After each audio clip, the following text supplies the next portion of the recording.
Hello, everyone.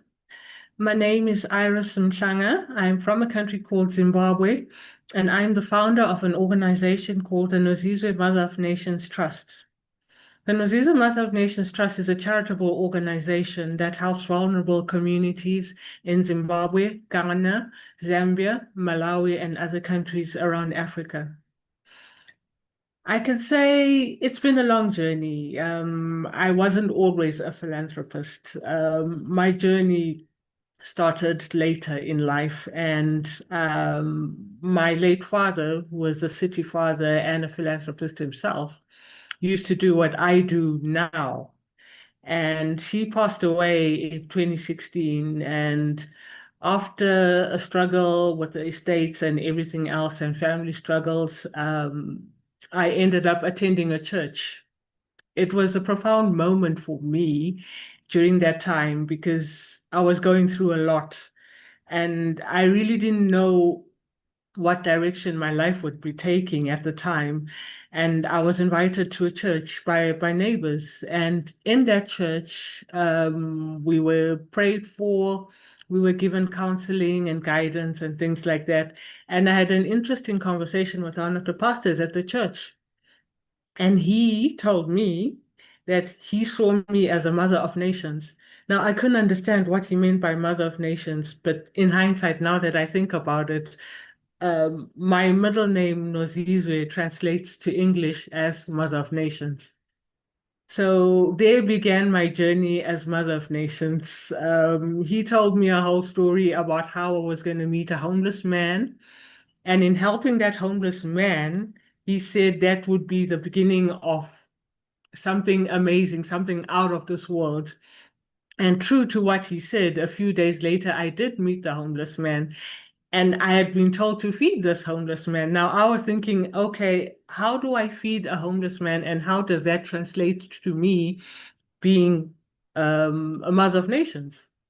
So I just went along with it, and I thought, you know what, feeding one person is not gonna, it's not gonna hurt anybody. It's not gonna hurt anything. So when I did meet that man in my community, I was buying my groceries and I saw him slumped over, and that really hurt me. It touched my feelings. And that's how I approached him. I forgot everything about what I was supposed to buy at the grocery store, and I had a loaf of bread and I had a bottle of Coca-Cola, and I decided to give that to the homeless man. He was a disabled man sitting in a wheelchair, and he looked very, very hungry, very elderly. He was not feeling too good. And I sat with him and I fed him, and everyone else around me told me, no, don't help him. He's going to beat you up. He's going to be horrible to you. Don't even look at him. Just ignore him. And for me, I felt that that wasn't a very nice thing to say, for your fellow man. Usually people would say you stick together and stick up for each other. So I decided to help him. I thought, you know what, it can't harm anything. So I helped him, and we got to talking. And in talking with him, I got to know his life story. I told him my life story and how I had ended up at the grocery store that day. We became friends, and I started feeding him.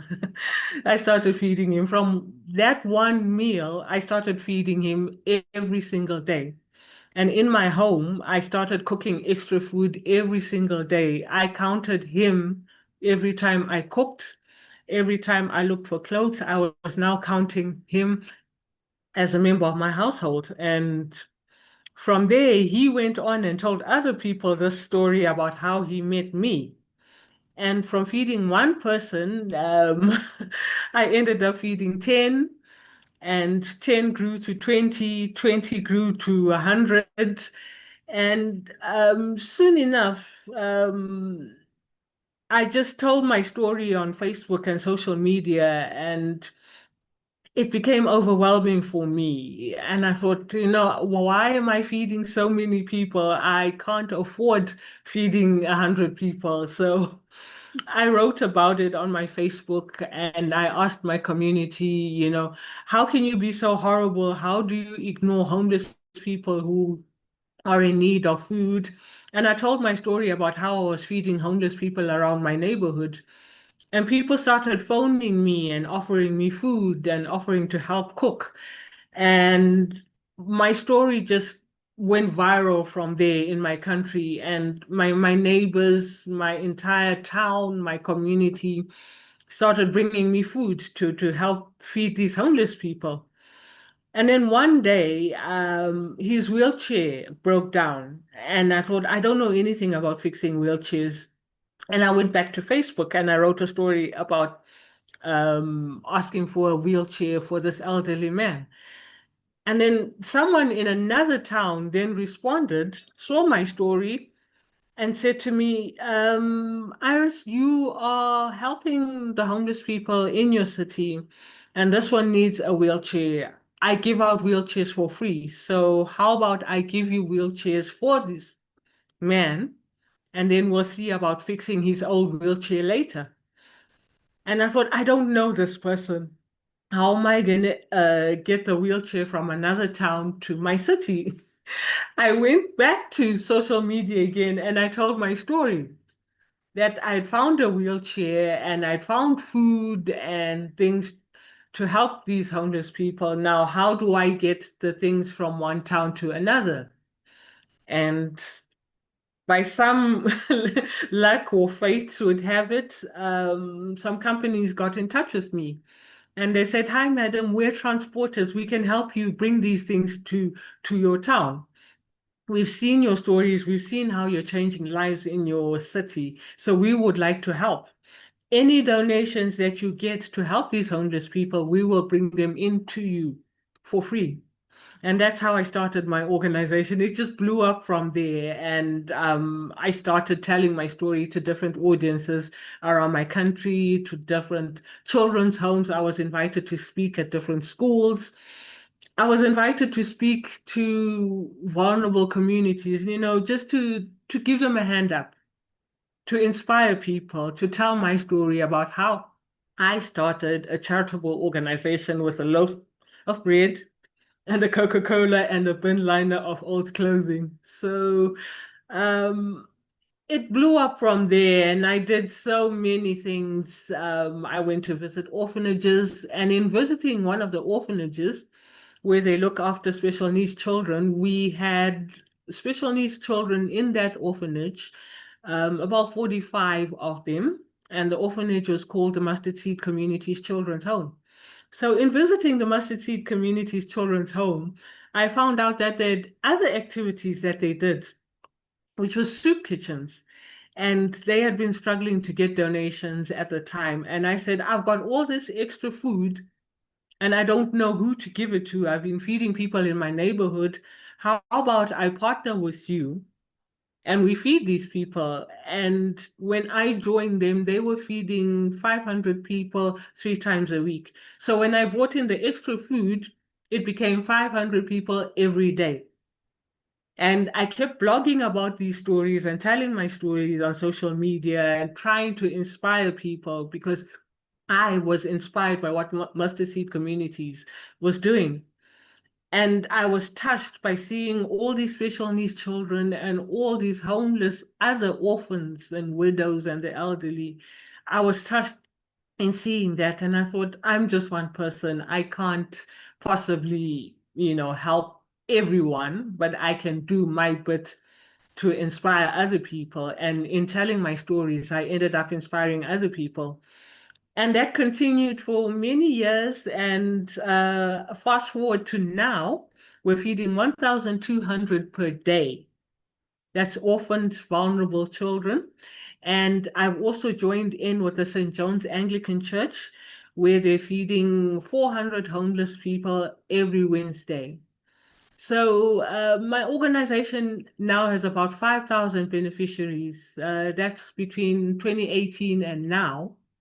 And it's been an amazing journey. I can't begin to describe, I can't begin to describe this whole experience, but my community has come in and has showed up and showed out.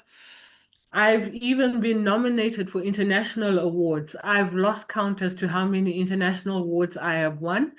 And we're still continuing with the help of the community, with the help of my friends, my family, neighbors, you name it. Everyone that knows my story has jumped in and volunteered in some way to help those less fortunate.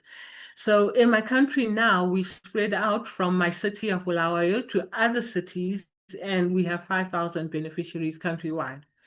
And in doing so, our activities are similar. We have the soup kitchens, we have medical outreaches, we have our sponsor an orphan program where we pay school fees for orphans. We are sponsoring about 1,000 plus orphans in my country who go to primary school. My heart is with the girl child, and my heart wants to keep the girl child in school and avoid them getting into these child-headed households, avoid them getting into child marriages. So it's been quite a journey. A lot of people told me to give up. It's just too big a project to take on for one person. But God has had my back since the early days when I started feeding this homeless man. And everybody who has ever said to me that I should give up has now come back and said to me, Iris, we're sorry we told you to give up, but we would like to help you.